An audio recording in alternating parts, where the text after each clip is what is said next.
Bharat jute production में number 1, military strength में number 4, GDP में नंबर 5। पर कहीं हम आगे नहीं बढ़ पा रहे हैं तो वो है हमारा वुमेन एम्प्लॉयमेंट रेट, जो आज भी बहुत कम है। साथ ही साथ MS Swaminathan research foundation and Tata trust हमें ये भी कहते हैं कि 40% of India's children and mothers face chronic protein deficiency due to lack of nutrition. इन दो बढ़ती समस्याओं को देखकर फाल्गुस ने शुरुआत की मशरूम कल्टीवेशन की, जो एक ही साथ इन दोनों समस्याओं का समाधान प्रदान करता है। फाल्गुस का mushroom production in mushroom huts में होता है।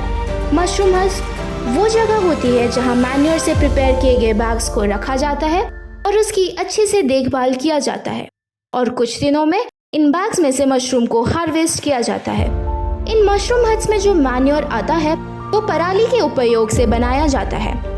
ऐसा करके जो पराली जलाने से पोल्यूशन होता है, उसकी जगह किसान अपनी पराली हमें बेचकर उससे इनकम भी जनरेट कर लेते हैं। फाल्गुस इस प्रोसेस को इतना स्मूथ कर देता है कि किसान खुशी खुशी अपनी पराली जलाने की जगह फाल्गुस को दे देता है। फाल्गुस फिर इस रॉ पराली का कंपोस्ट बनाकर मशरूम हट में पहुंचा देता है। क्या आपको पता है फाल्गुस के मशरूम हट की एक खास बात? इन सारे मशरूम हट्स को केवल गांव की महिलाएं संभालती है।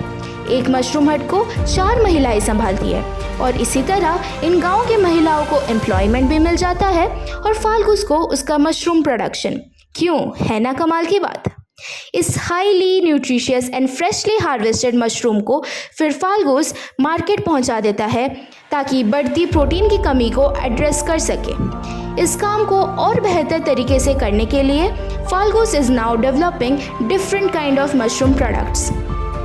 फाल्गुस बस एक स्टार्टअप नहीं बल्कि एक इकोसिस्टम है जो देश को और बेहतर बनाने का सपना रखता है।